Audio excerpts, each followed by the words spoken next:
This preview is for evaluation only and cannot be used for public screening.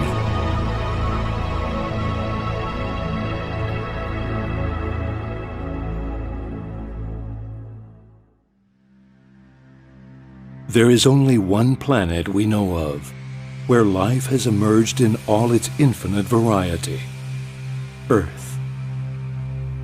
And Earth is experiencing climate change. Our planet's atmosphere regulates global temperatures. Today we know that it's changing. Scientific measurements made over many decades show our world is gradually getting warmer, and that warming process is speeding up. Is this a temporary change, or is it irreversible? Is it caused by natural phenomena, or is human activity a major cause?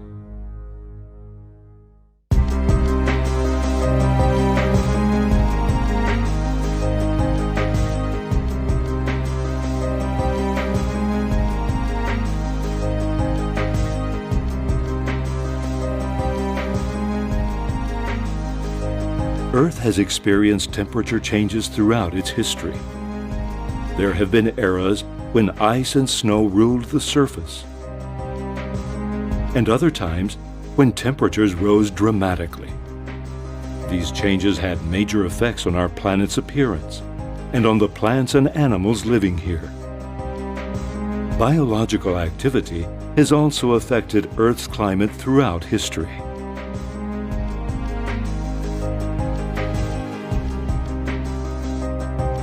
Today, most experts regard human activity as the main cause of modern climate change. This is because our actions directly affect the atmosphere and the biosphere.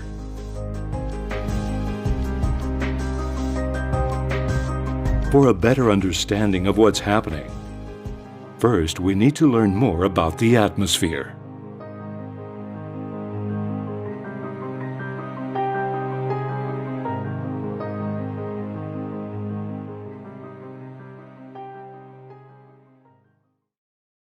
The atmosphere is a layer of gases surrounding the Earth.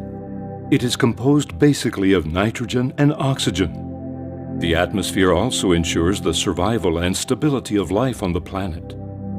It protects us from the impact of most meteors and absorbs ultraviolet radiation from space.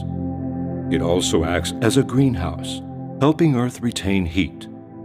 For it to remain stable, the atmosphere needs the right proportion of greenhouse gases. Carbon dioxide, water vapor, and methane. They absorb much of the solar radiation reflected from Earth, bouncing it back to the surface. This warms the air, keeping the average surface temperature at about 60 degrees Fahrenheit, which is ideal for life. If Earth had no atmosphere, its surface would reflect most of the heat and light it gets from the sun.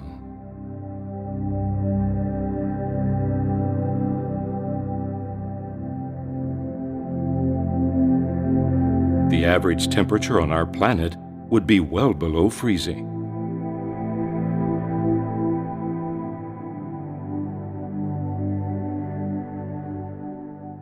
So, we know the atmosphere is essential for life on Earth. But do we really understand how important it is? Researchers suggest that human activity has increased the concentration of greenhouse gases in the atmosphere. For example, they have measured growing amounts of carbon dioxide from the beginning of the Industrial Revolution to the mid-20th century.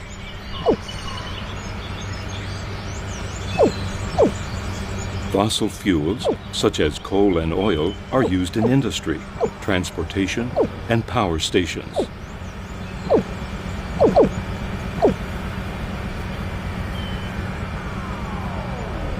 When we burn them, it increases the amount of greenhouse gases, such as carbon dioxide. Industrialization is not the only culprit. There are other factors, such as rice and cattle farming. which both produce methane. This preview That's is a for gas dozens evaluation of times only more and efficient cannot be than used carbon for public dioxide screening. at causing an increased greenhouse effect.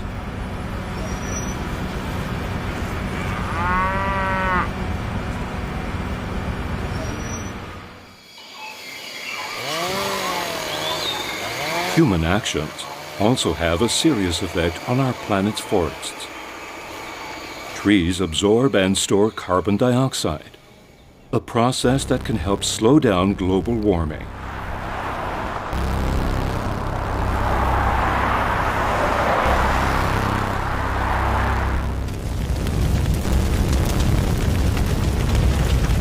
The gradual destruction of forests due to logging, increasing urbanization, and deliberately set fires is taking away the trees and their ability to clean up our air.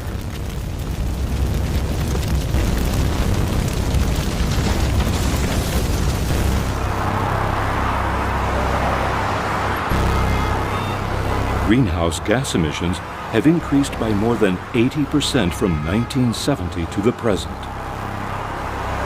This increase is intensifying the greenhouse effect, causing global temperatures to rise.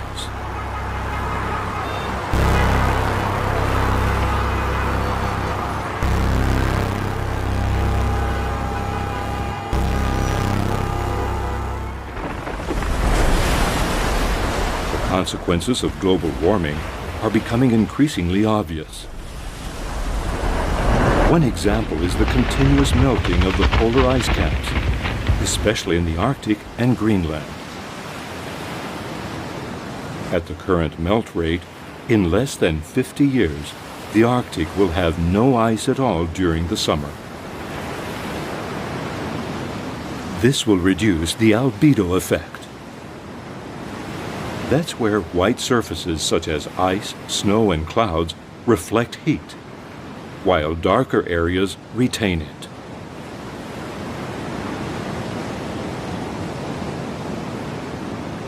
As the ice caps melt and shrink, less light is reflected, more is absorbed, and the polar regions get warmer. Particles from pollution falling on the ice make it darker, further reducing the albedo effect and making the ice melt faster.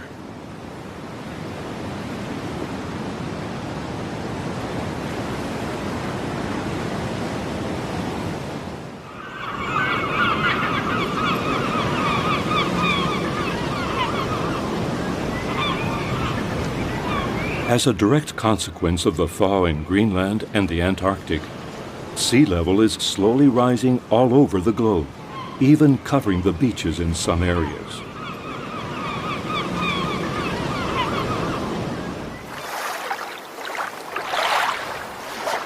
If this trend is not stopped, some coastal areas could be flooded and low-lying islands could disappear completely.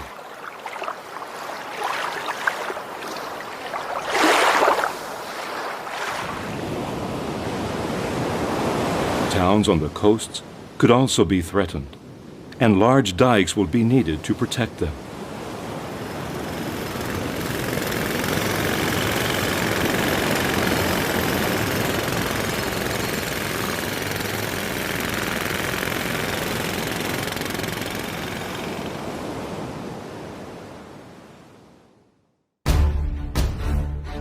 Glaciers all over the world are shrinking. The majority of Himalayan ice fields are in danger of disappearing.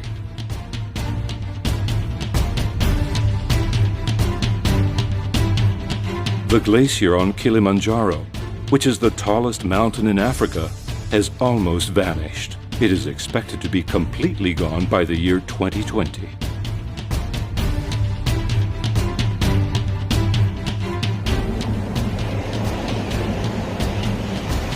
Glaciers are major water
they become deserts.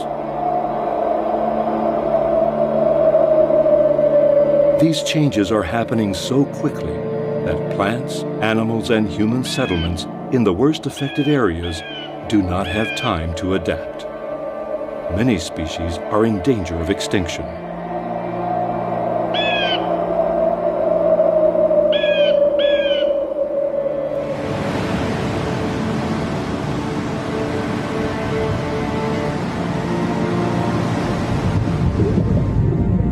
Increased carbon dioxide in the atmosphere is also changing the oceans. They take up this gas, but cannot absorb it all. Oceans now have so much carbon dioxide, they are becoming more acidic. This ocean acidification has devastating effects on underwater plants and animals. For example, Australia's Great Barrier Reef has lost more than half its coral in recent decades, partly due to increased ocean acidity.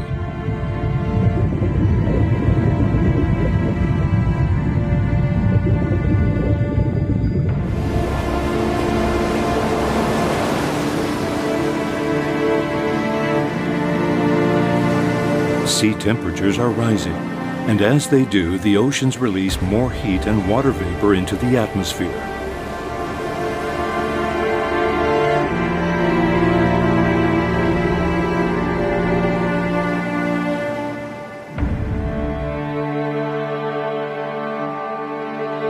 The combination of these two elements, especially in tropical regions, leads to more violent, extreme weather events, such as severe storms and hurricanes.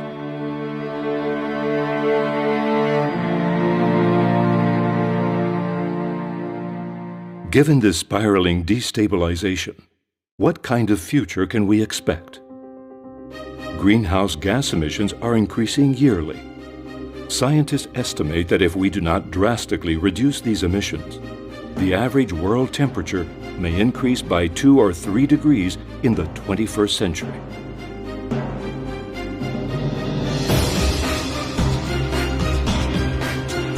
At that point, the process of global warming could be irreversible.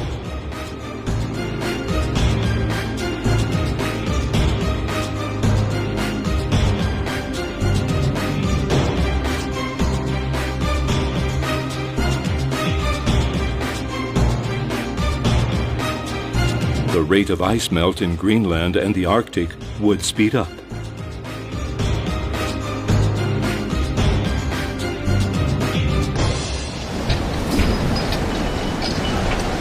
Warming seas and oceans would exponentially increase the intensity and frequency of extreme weather events, extending into regions where such storms are rare.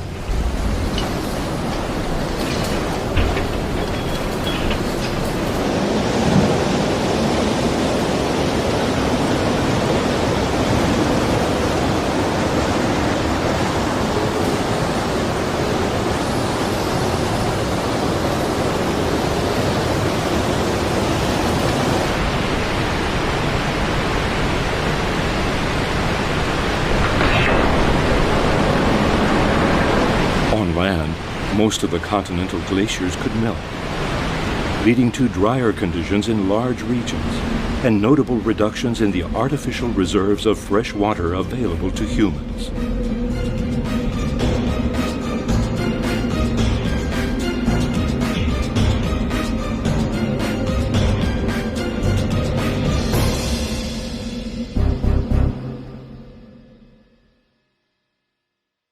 However, global warming could free up fertile areas not currently accessible. Such as in Siberia, farming there is now impossible because of permafrost. This is a frozen layer under the topsoil. Gradual warming would free the land for agriculture.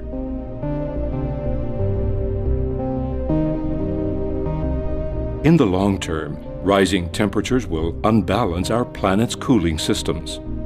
The atmosphere and oceans work together, redistributing heat from the sun.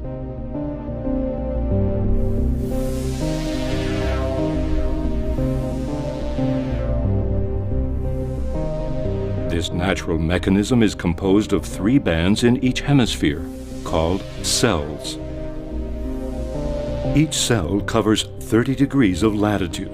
It is at the intersection of these cells where anticyclones and depressions are formed. They define the climatic zones of our planet, the desert and rainy areas. The equatorial cells extend from the equator, where it rains in abundance, to 30 degrees north and south, dominated by deserts and the absence of rain. The mid-latitude cells are located between 30 and 60 degrees, where green areas dominate.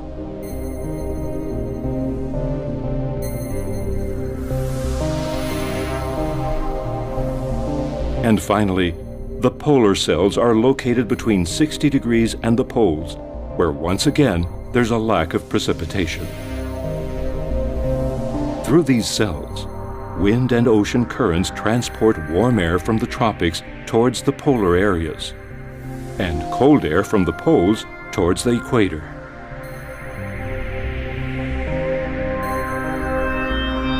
This circulation generally tempers climate extremes. If warming at the polar areas is accentuated, the tropical cells will shift towards the poles, and dry desert areas of the planet will grow.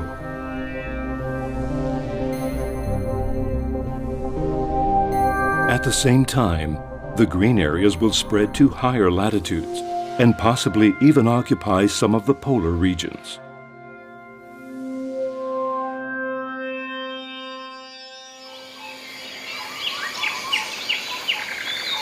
Tougher living conditions in the tropics will cause the extinction of many plant and animal species.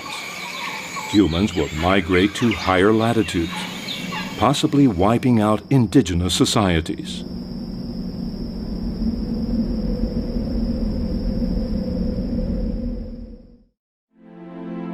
But the atmosphere is also a chaotic system, and its reactions are difficult to predict. Some scientists think that cold water from the Greenland ice shelf melting into the North Atlantic could slow down the global oceanic stream and push the Gulf Stream towards the south, which brings warm water from the Gulf of Mexico to the Arctic. Then, the polar weather could spread to lower latitudes.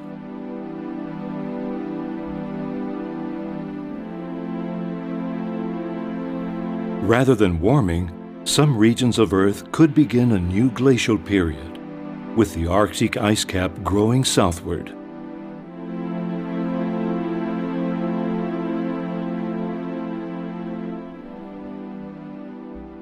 Given these scenarios, we should ask ourselves,